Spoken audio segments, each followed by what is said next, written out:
네, 전도서 말씀을 매주 수요일마다 공부했는데요. 이 전도서는 제가 매주 수요일에 말씀을 드리지만 허무한 듯 보이는 이 세상에서 어떻게 허무하지 않게 살아갈 수 있는가 하는 지혜를 가르쳐주는 책이라고 말씀을 드렸습니다.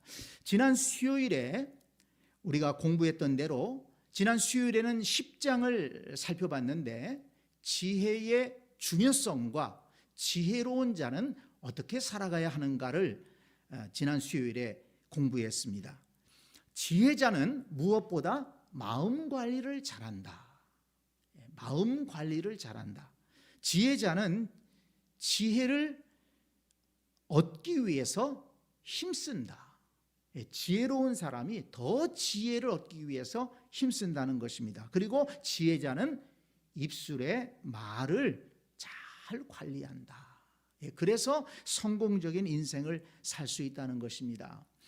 오늘은 11장인데요. 이 11장에서도 역시 지혜로운 삶에 대해서 우리에게 가르쳐주고 있는데, 특별히 이 11장에서는 청년들에게 지혜의 삶을 가르쳐주고 있습니다. 그래서 지혜로운 청년의 삶이다. 지혜로운 청년은 어떻게 살아가는가라는 그런 주제로 이 말씀을 읽어보면 큰 은혜와 깨달음이 있을 것입니다. 9절 말씀에 보면 청년이여 내 어린 때를 즐거워하며 내 청년의 날들을 마음에 기뻐하여 그랬습니다. 청년이요, 특별히 이 솔로몬이 청년이요 그러면서 이 오늘 말씀을 가르쳤거든요. 그렇지만 이 말씀을 읽으면서 그러면 나이 드신 분들은 이 말씀은 우리한테 해당이 안 되는가 이렇게 생각할지 모르지만요, 청년이라고 해서 20, 30대만을 생각해서는 안 될 것입니다. 저는 그렇게 생각합니다. 청년의 마음으로 살면 항상 청년이다. 나이는 젊어도 생각이 늙은 사람이 있어요. 다 포기한 듯하게 살아가고 어떤 창의성도 없고 도전도 없고, 이 청년, 나이는 청년이지만 마음은 노인처럼 살아가는 사람들이 있습니다. 그렇지만 나이는 많이 들었을지라도 마음은 청년처럼 살아가는 사람들이 있어요. 우리는 죽는 날까지 이렇게 젊은 마음으로 청년의 정신으로 살아가야 될 줄 압니다.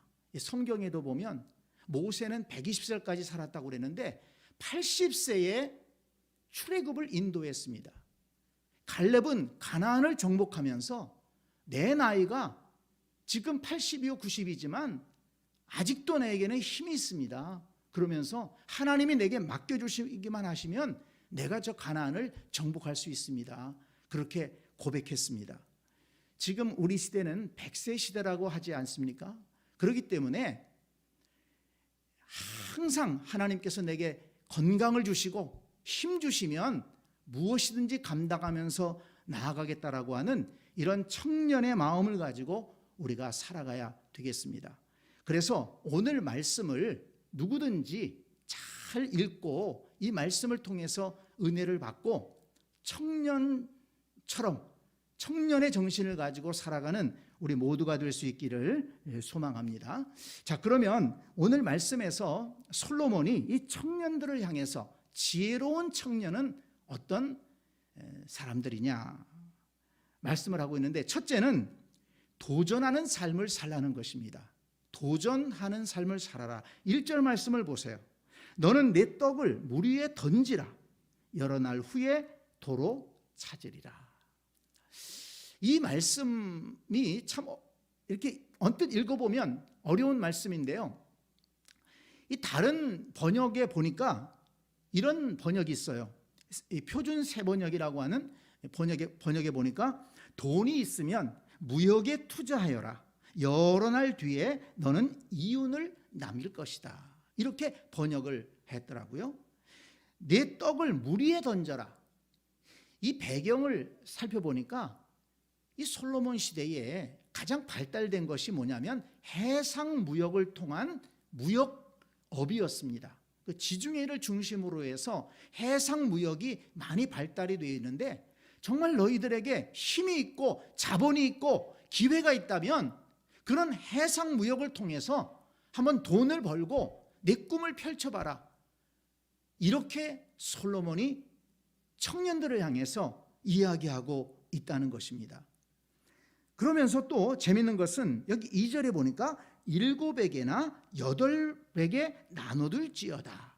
이것도 무슨 뜻일까? 그래서 이렇게 번역을 살펴봤더니 한 곳에 몰빵하지 말라는 거예요. 한 곳에 다 투자했다가 망하면 끝나니까 7, 8곳에 골고루 투자하고 지혜롭게 투자해야 된다. 이것을 가르쳐 준다는 것입니다. 그리고 3절에 보면 구름에 비가 가득하면 땅에 쏟아지며, 이런 말씀이 나오는데 구름에 비가 가득하면 땅에 쏟아진다. 그렇죠.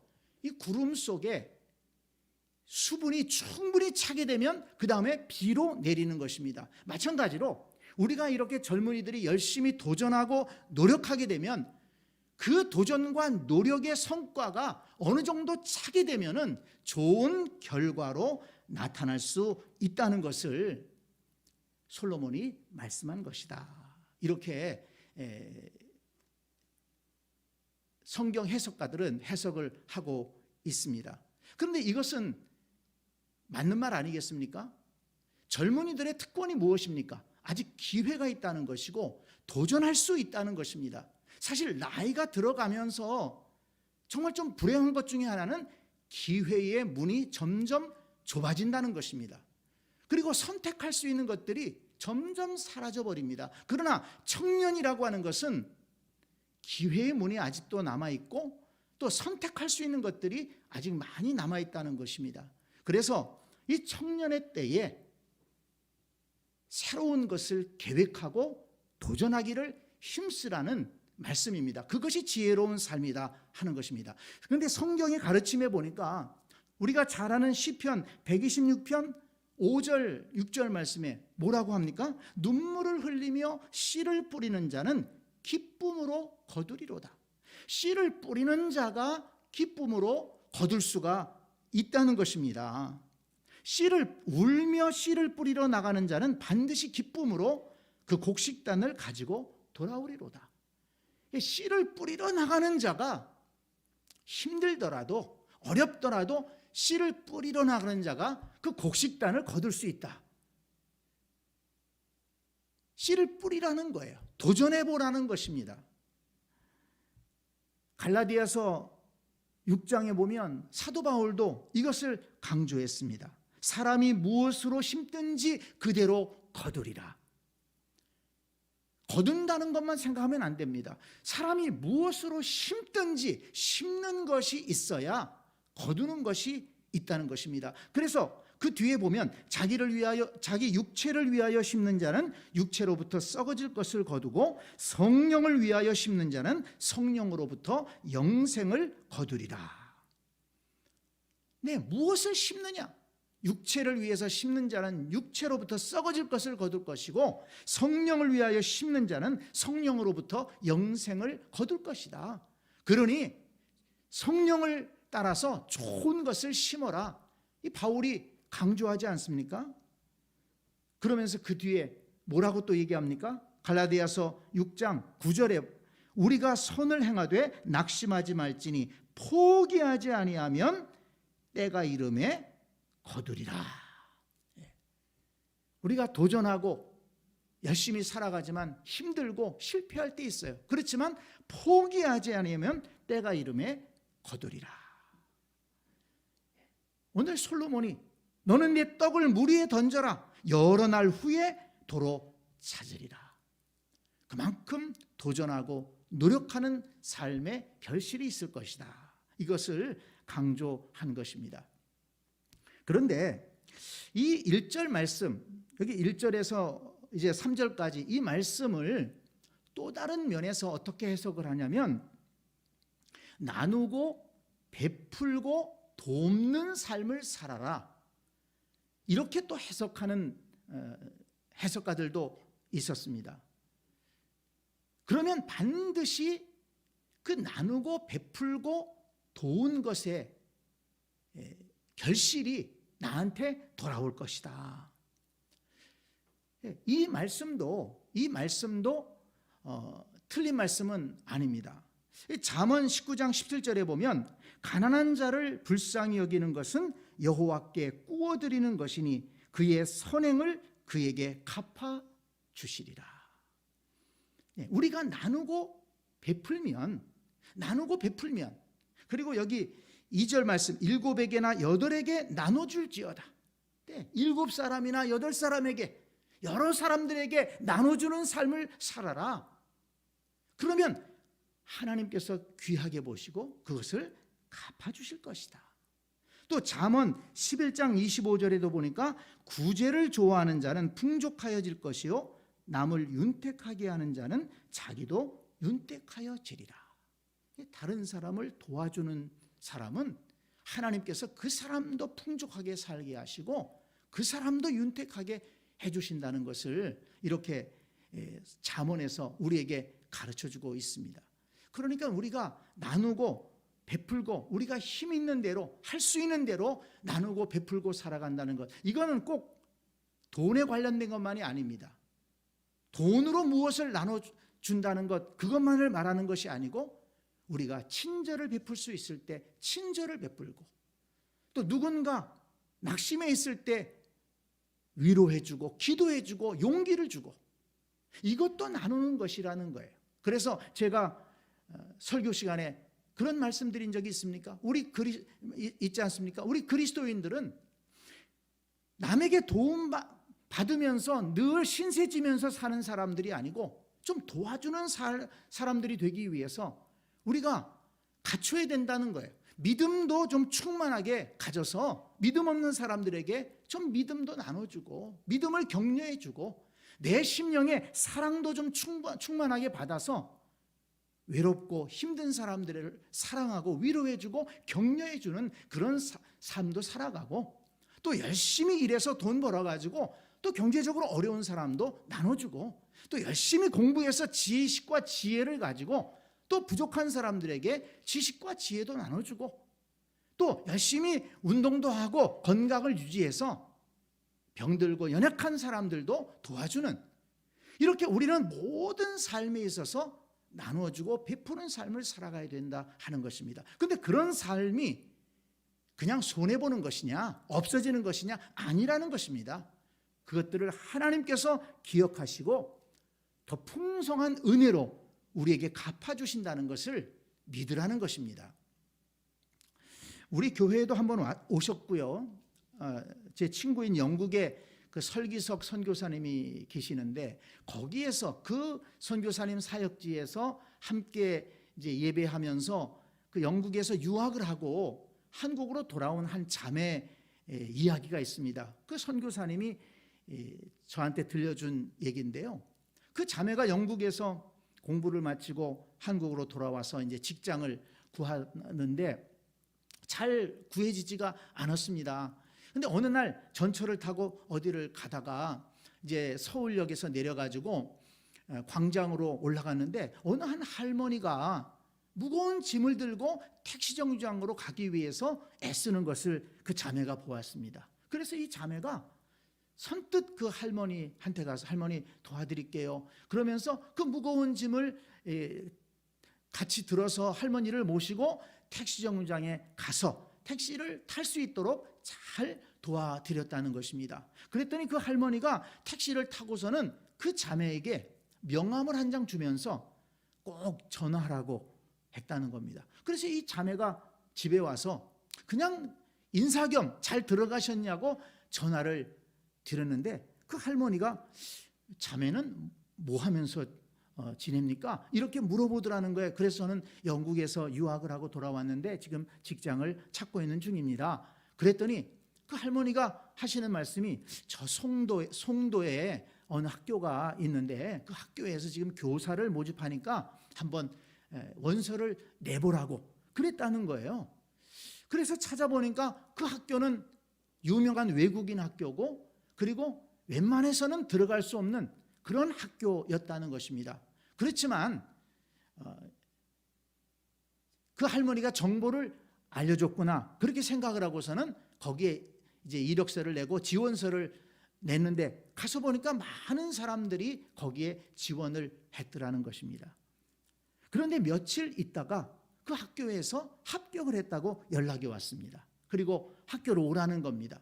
그래서 그 학교에 교사로 취직이 돼가지고 정말 이제 기뻐가지고서 일을 하면서도 참 놀라운 일이다, 어떻게 내가 이런 학교에 들어갈 수 있나, 이렇게 생각을 했는데 알고 보니까 그 할머니가 그 학교의 이사장이었다는 것입니다.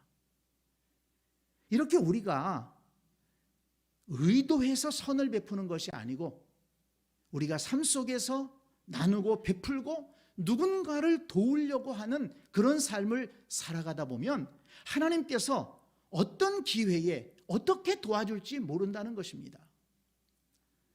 이제 두 번째 말씀과 이것이 이어지게 되는데요. 자, 두 번째 말씀을 보시기 바랍니다. 4절부터 6절까지의 말씀인데요. 4절부터 6절까지는 무엇을 강조하느냐면 부지런한 삶을 살라는 것입니다. 도전하는 것도 중요하지만, 심는 것도 중요하지만 부지런해야 된다는 겁니다. 자, 4절 말씀을 보세요. 풍세를 살펴보는 자는 파종하지 못할 것이요, 구름만 바라보는 자는 거두지 못하리라.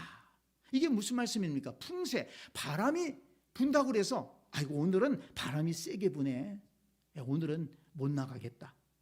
농사를 짓는 사람이 파종을 해야 되는데 아유 오늘은 바람이 너무 불어서 파종을 못 하겠네. 또 다른 날은 구름을 보니까 오늘은 너무 날씨가 흐리네, 비가 올 것 같으네. 그러니까 이런 핑계 저런 핑계 대면서 노력하지 않으면 결실을 얻기 힘들다는 것입니다. 그래서 여기 6절에 보니까 너는 아침에 씨를 뿌리고 저녁에도 손을 놓지 말라. 이것이 잘 될는지 저것이 잘 될는지 혹 둘이 다 잘 될는지 알지 못함이니라. 열심히 해보라는 거예요. 그러면 하나님께서 어느 때에 은혜를 주실지 모른다는 것입니다. 5절에도 보세요. 바람의 길의 어떠함과 아이벤 자의 태에서 뼈가 어떻게 자라는지를 내가 알지 못함 같이 만사를 성취하시는 하나님의 일을 내가 알지 못하느니라. 하나님이 어떻게 역사하실지 모르기 때문에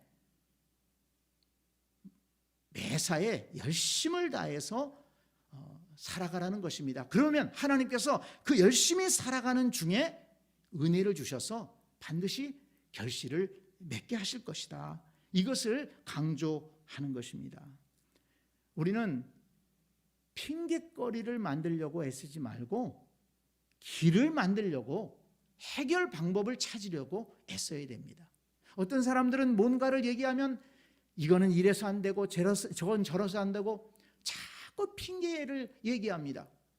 그러나 핑계거리만 얘기하는 사람은 해결할 방법을 찾지 못합니다. 그래서 제가 그 전에 읽었던 책 제목 가운데 하나가 있습니다. 마음이 없으면 핑계가 보이고 마음이 있으면 길이 보인다. 마음이 없으면 핑계만 보이는 거예요. 핑계만 보이는 사람한테는 절대 길이 보이지 않습니다. 그러나 마음이 있고 해봐야 되겠다, 해결해야 되겠다, 이런 사람들에게는 하나님께서 길을 보여주신다는 것입니다. 또 다른 책의 제목도 있더라고요. 아무 일도 하지 않으면 아무런 일도 일어나지 않는다. 네, 그렇죠. 뭔가 내가 열심히 할 때 뭔가 역사가 일어나는 것이지, 아무것도 안 하면서 역사가 일어나기를 기대한다는 것은 그거는 사기꾼 자세라는 것입니다. 그러므로 우리가 열심으로 도전하면서 또 열심으로 일할 때 그것이 바로 지혜로운 청년의 삶이라는 것을 오늘 솔로몬은 가르쳐주고 있습니다. 그 다음에 세 번째는 7절부터 10절까지 말씀에 나옵니다. 7절부터 10절까지는 무엇을 말씀하시냐면 주님 안에서 즐겁게 살라는 것입니다. 청년들을 향해서 주 안에서, 주님 안에서 주님의 말씀을 따라서 즐겁게 살아라. 자, 7절 말씀을 보세요. 빛은 실로 아름다운 것이라 눈으로 해를 보는 것이 즐거운 일이로다. 찬란하게 햇볕이 비치고 있습니다. 이것을 아름답게 바라보는 청춘이 되라는 것입니다. 8절 사람이 여러 해를 살면 항상 즐거워할지로다. 그러나 캄캄한 날들이 많으리니 그 날들을 생각할지로다. 내 살다 보면 어려운 일도 있어요. 그렇지만 인생을 즐겁게 살아가야 한다는 것입니다. 아까도 말씀드렸지만 이 청년의 때라는 것은 몸과 마음이 건강한 때입니다. 마음도 여유가 있어요. 시간적인 여유도 있고 또 기회의 문도 있고 선택할 것도 많고 그렇기 때문에 즐거워할 일이 많는 겁니다. 그리고 몸도 건강합니다. 높은 산도 올라갈 수 있는 건강이 있습니다. 또 음식도 맛있게 먹을 수가 있고 소화시킬 수 있는 소화력도 좋습니다. 그러나 나이가 들어가면 그런 것들이 하나씩 둘씩 사라지는 거예요. 어르신들이 말씀 가운데 뭘 먹어도 맛이 없다. 또 먹으려고 해도 치아가 좋지 못해서 먹질 못하겠다. 소화가 안 돼서 먹질 못하겠다. 드시질 못하겠다. 그래서 맛있는 거를 눈앞에 보고서도 못 드시는 경우들이 참 많이 있습니다. 그러나 젊은 때는 그렇지 않잖아요. 음식도 맛있고 소화도 잘 되고 치아도 좋고 건강하니까 모든 면에서 이 젊은 날에 즐겁게 지내라는 것입니다. 그런데 중요한 것은 뭐냐면 9절 뒷부분에 보면 그러나 하나님이 이 모든 일로 말미암아 너를 심판하실 줄 알라. 젊은이여 즐기며 살아라. 그렇지만 하나님께서 심판하실 줄 알아라. 그게 뭡니까? 아무리 즐긴다고 해도 하나님의 말씀 안에서 즐기며 살라는 것입니다. 하나님의 말씀을 벗어나면 안 된다는 것입니다. 아무리 즐긴다고 해서 먹고 마시고 취하고 방탕하게 살아가는 것이 즐기는 것이 아니라는 것입니다. 왜냐하면 그런 삶이 복된 삶이 아니기 때문에 그렇습니다. 우리가 하나님의 말씀을 생각하면 자꾸 그 말씀이 우리를 제한시킨다 또는 뭔가 억누른다, 못하게 한다 이런 생각을 할 때가 많은데요. 그렇지 않습니다. 하나님의 말씀은 우리를 안전하고 복된 삶으로 인도하시는 말씀이다. 이렇게 우리가 받아들여야 됩니다. 우리가 병원에 가서 몸이 아파서 병원에 가서 의사들에게 진료도 받고 혹은 수술도 하게 되면 의사들이 얘기합니다. 이런 거는 절대 먹으면 안 됩니다. 또 약은 언제 드셔야 됩니다. 또 언제 와서 무슨 주사를 맞아야 됩니다. 굉장히 불편합니다. 음식도 가려 먹어야 되고 약도 시간 맞춰 먹어야 되고 또 언제는 와서 검사도 해야 되고 주사도 맞아야 되고 그런데 사람들이 그걸 다 따라갑니다. 왜 그렇습니까? 그게 안전한 삶이기 때문에 그렇습니다. 건강이 회복되는 삶이기 때문에 의사의 말을 따라가는 겁니다. 그렇다면 우리를 창조하신 하나님께서 이것은 좋은 것이다, 이것은 나쁜 것이다, 이렇게 살면 안 된다 이렇게 말씀하실 때에는 단순히 그저 우리의 자유를 제한하기 위한 것이 아니고 그것이 복된 삶으로 살아가는 길이기 때문에 하나님의 말씀에 주신 것입니다. 그래서 이 성경 말씀이 가르쳐주는 이 말씀의 길은 우리를 행복으로 인도하는 길이지 절대 우리의 자유를 제약하거나 우리를 불행으로 인도하지 않는다는 것입니다. 그래서 청년들에게 즐겁게 살아라. 그렇지만 하나님 말씀 안에서 즐겁게 살아라. 이것을 솔로몬이 강조해서 말씀한 것입니다. 신약 성경에도 찾아보니까 빌립보서 3장 1절에 우리가 잘 아는 말씀이 있는데 주 안에서 기뻐하라. 이 말씀이에요. 이거 누구나 다 잘 아는, 웬만큼 교회 다니신 분들은 잘 압니다. 주 안에서 기뻐하라. 기뻐해라. 즐겁게 살아야 된다. 근데 주 안에서 기쁘게 살아라. 근데 거기 빌립보서 3장 1절 뒷부분에 보면 뭐라고 그랬냐면 너희에게 같은 말을 쓰는 것이 내게는 수고로움이 없고 너희에게는 안전하니라. 이렇게 말씀했어요. 너희에게는 안전하니라. 뭐가 안전합니까? 주 안에서 기뻐하는 삶이 안전한 삶이라는 겁니다. 바울이 이것을 깨달았기 때문에 기뻐해야 된다. 그렇지만 주 안에서 기뻐해라. 왜? 그것이 안전한 삶이다. 이것을 바울도 강조했던 것입니다. 그래서 우리 젊은 날에 우리가 즐겁게 살아가야 되고 마음에 원하는 것들을 마음껏 해야 되지만 하나님의 심판이 있음을 알고 주님 말씀을 따라서 즐겁게 살아가라. 이것을 성경은 우리에게 가르쳐주고 있습니다. 자, 오늘 말씀을 정리합니다. 특별히 오늘 지혜로운 청년들의 삶에 대해서 말씀을 가르쳐 주었다고 했습니다. 지혜로운 청년은 어떤 사람입니까? 도전하는 삶입니다. 그 다음에 두 번째는 부지런한 삶을 살아가는 것입니다. 그리고 세 번째는 주 안에서 즐겁게 살아라. 주 안에서 즐겁게 살아라. 그것이 안전한 삶이다. 이것을 솔로몬이 후배들에게 가르쳐 주면서 지혜롭게 살라고 말씀해 주었습니다. 이 말씀을 잘 기억하고 지혜로운 청년의 삶을 살아서 하나님이 복 주시고 형통한 삶을 살아가는 우리 모두가 될 수 있기를 간절히 축원합니다.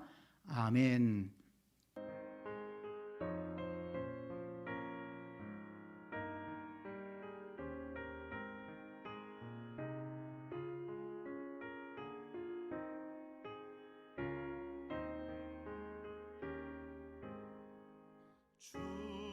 충성 외에